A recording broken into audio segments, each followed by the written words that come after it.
If you've ever visited the ruins of Pompeii, an ancient Roman city close to Naples, you were likely as amazed as I was by this fascinating sight. Amazed not only by the great condition of the buildings after 2000 years, but also by how much this actually feels like a city. Pompeii was completely covered by lava during the eruption of the volcano Mount Vesuvius in AD 79. And as it laid there under ash and soot, the city's buildings were preserved to a degree that allowed archaeologists to decipher the exact setup of the city in antiquity. There were administrative buildings, baths, mansions, theaters, houses, bakeries, and even brothels and taverns. Everything a proper city needs. To this day, millions of tourists visit the site each year to get a glimpse into the exceptional way of living of the ancient inhabitants of the Roman Empire. But was this way of living really so exceptional? We often forget that there were several contenders to ancient Rome in terms of livability and culture, and one of them was ancient Carthage in North Africa. As we've discussed in our previous video on the First Punic War, Carthage had previously dominated the Western Mediterranean and was militarily stronger than Rome, especially at sea. But as the Romans had beaten them in Sicily and its surrounding waters in the First Punic War, the Carthaginians were now losing that dominance.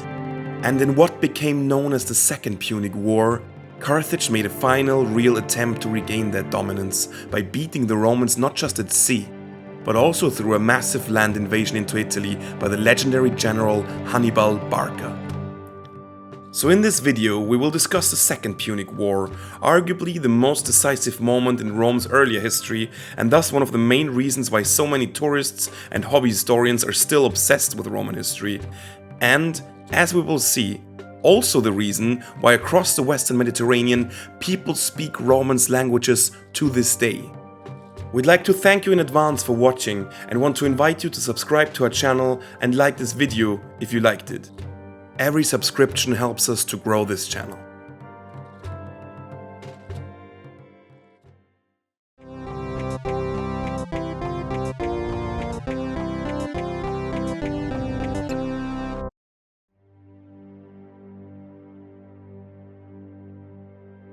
With the suppression of the mercenary rebellion right after the First Punic War, Hannibal Barca, Hannibal's father, understood that Carthage needed to strengthen its economic and military base if it were again to confront Rome. This is why he used the 230s and 220s BC to massively expand the Carthaginians' presence in Iberia. The region was rich in manpower to recruit and in important resources like silver and agriculture. Though ancient Carthage was actually an oligarchic republic with significant political checks and balances, Hamilcar took direct control of Iberia and ruled more like a monarch.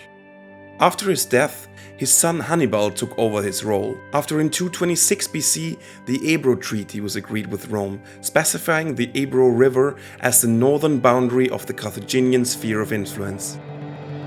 However, sometime around 220 BC, the Romans made an alliance with the city-state of Saguntum well below the river Ebro.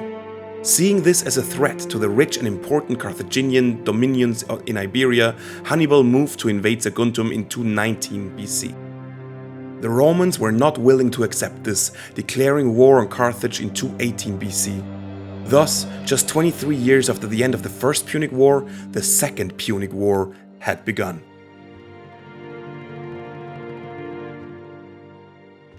Right after this declaration of war, small naval fights erupted once again in the waters around Sicily.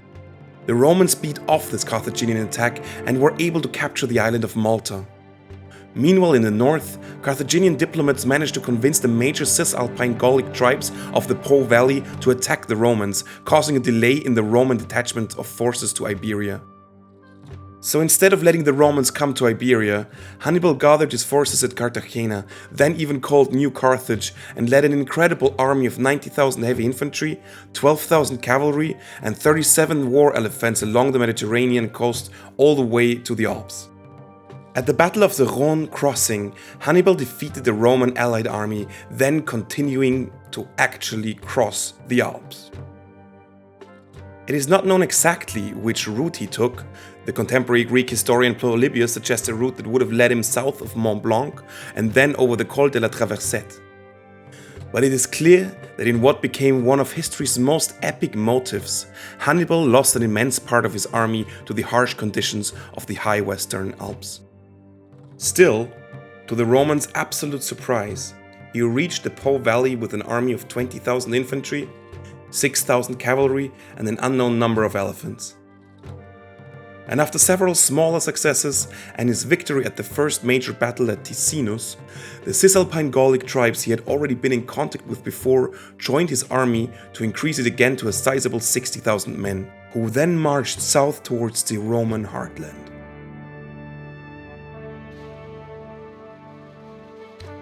Taking the Romans by surprise, Hannibal roamed around central Italy, winning battles and reducing Roman morale.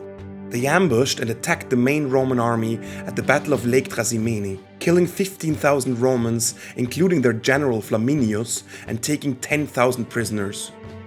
While the Roman prisoners were treated quite harshly, prisoners of Roman allies were treated well, and often even free to return to their cities to speak well of the Carthaginians. This tactic of freeing southern Italic prisoners, combined with Hannibal's military successes and Rome's incapability to defend its allies, actually led to a vast number of Roman city-state allies in southern Italy defecting and joining the Carthaginian cause. So great was Hannibal's momentum that even Capua, the second largest city of Italy at the time and officially part of the Roman dominion, joined Hannibal in the hopes of becoming Italy's most powerful city after an eventual Roman defeat. But while Hannibal's army repeatedly defeated the Romans in large, pitched battles, Rome and its heartland successfully held out, and after a decade of fighting that saw Rome recapture most of its defected cities, Hannibal's actual control of territory was limited to the very south of the Italian peninsula. The Romans had not only successfully held their capital, but also taken drastic steps to raise new legions. Enrolling slaves and criminals, by 212 BC they were able to field an army of over 100,000 men. And while Hannibal was reinforced by Carthage once he established permanent control of Calabria, this probably only happened once or twice. The bulk of the available reinforcements from Carthage were sent to Iberia, as the Romans finally gained ground there, and to Sicily, where Hannibal's diplomatic cunning gave Carthage a chance of regaining previously lost influence.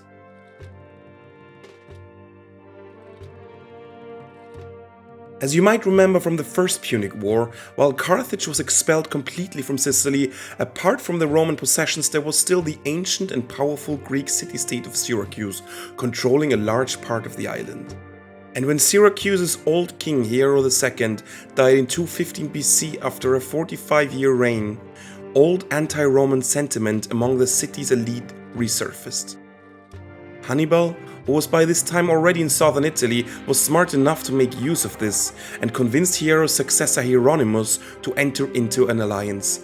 He did this by promising the young king the whole island of Sicily should the Romans finally be defeated. The Roman presence on Sicily, however, had remained loyal and strong, and so the Sicilian legions moved to besiege Syracuse. The city was able to hold out for over a year due to the Carthaginian help and due to the innovations of one very famous Syracuse inhabitant.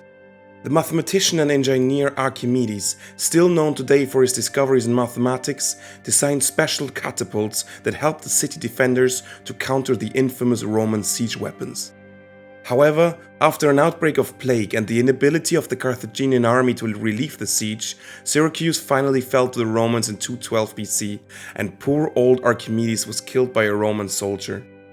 In Iberia, the Romans also started to see some success in 212 BC, when they finally recaptured Saguntum, whereas we have heard the war had actually started. In 210 BC, Publius Cornelius Scipio, nicknamed Scipio Africanus, arrived in Iberia with further Roman reinforcements and was finally able to capture the province's capital, New Carthage, in 209 BC. In the spring of 208 BC, Hannibal's brother Hasdrubal moved to engage Scipio at the Battle of Baecula. Though the Romans were victorious, Hasdrubal was able to retreat most of his army, which he then finally led to Italy in a belated attempt to reinforce his brother Hannibal. The Romans again beat the Carthaginian army at the 206 BC Battle of Ilipa, which is by many considered Scipio Africanus' most brilliant victory of his military career. At last, Carthage had to accept defeat in its valuable colony of Iberia and now finally concentrated all its power to force a decisive victory in Italy. After the Carthaginian defeat in Iberia, both of Hannibal's brothers were finally sent to Italy to reinforce him. Hasdrubal actually also crossed the Alps in 207 BC, just as his brother had done a decade earlier. His aim was to again recruit Gallic warriors in the Po Valley and then march south to join forces with his brother. However, this time the Roman reconnaissance had done their job properly. So in a strong and swift move, the bulk of the Roman army moved to Cisalpine Gaul and decisively beat Hasdrubal before he, too, could gain the momentum his brother had gotten 10 years earlier. While a small part of Rome's army remained in the south, to make Hannibal think the whole army was still there, the majority attacked the new Carthaginian invaders to the north. They killed Hasdrubal and completely destroyed his army, which was weak and tired by the difficult crossing of the Alps. Hannibal's other brother, Mago, came by sea in 205 BC and landed in northwest Italy with the remnants of the Iberian army. It did receive Gallic and Ligurian reinforcements, but it was also finally destroyed at the Battle of Insubria. Although Mago's attempts at uniting his army with Hannibal had been more successful than Hasdrubal, he just came too late. As Scipio Africanus landed a massive army of Iberian and Sicilian legions in North Africa, Hannibal and his army were recalled to Carthage's heartland in 204 BC, before they could even attempt to help Mago's troops. So Mago and his army were defeated, bringing the Carthaginian invasion of Italy to an end after 15 years. Meanwhile, as Scipio landed in North Africa with the skilled veterans of Iberia and Sicily, he joined his forces with a local Numidian king hostile to Carthage.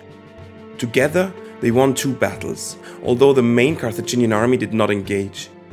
When Hannibal was successfully shipped back to Carthage, Scipio was doubtful whether they could decisively beat him.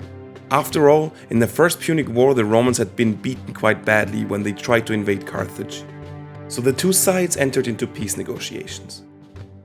This time, they did not fail due to ludicrously high Roman demands, but rather due to the mistrust of Carthaginian politicians in Rome's sincerity.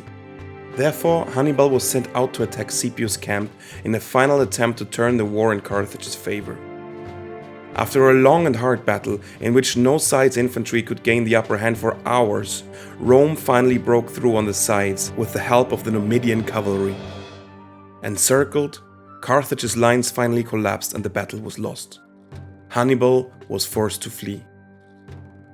The peace treaty the Romans subsequently imposed on Carthage officially stripped it of all its overseas territories and even some of its African ones. An indemnity was to be paid, hostages were taken, and Carthage was forbidden to possess war elephants or a fleet of more than 10 warships. It was prohibited from waging war outside Africa, and in Africa only with Rome's explicit permission. From this point, it was clear that Carthage was politically subordinate to Rome. Scipio was awarded a triumph and received the nickname Africanus. Hannibal's fate after the war was also surprisingly alright. Other than unsuccessful Carthaginian generals before him, he was not executed. Instead, the popularity he had gained during his adventures in Italy even allowed him to be elected chief magistrate. In this position, he refurbished Carthage's finances and re-established important trade routes to their Phoenician cousins in the Near East. When the Romans saw how Carthage was again prospering economically under Hannibal's leadership, they started putting pressure on the Carthaginian Senate to imprison him. As Hannibal was aware of the many enemies he had in Carthage due to the loss of Iberia in the war, he voluntarily left the city to go into exile. Hannibal still had a long life, in which he went to Tyre, the Phoenician mother city of Carthage, Antiochia, Armenia, the Seleucid Empire, and many Greek islands. He remained involved in anti-Roman plots across the region, and the Romans kept trying to catch him. He finally ended his life by taking poison in 181 BC. After it became clear that his host, the king of Bithynia in northern Anatolia, was going to hand him over to a Roman legion. In sum, I don't think it is an overstatement to call Carthage the final boss of Rome. It took over half a century and Rome's two biggest wars to that date to overcome the ancient power, but afterwards Rome's way was clear to become the greatest empire of the ancient world. The prosperous provinces of Corsica, Sardinia, Sicily, Iberia, and Cisalpine Gaul were now more firmly than ever in Rome's hands. And all of those regions still speak languages descended from Latin, so the influence of this victory just cannot be overstated. Tunisia has recently also started to embrace Hannibal Barca as a national hero. In 1993, they put his face on their 5 dinar bill, and several locations in Tunis are named after Hannibal.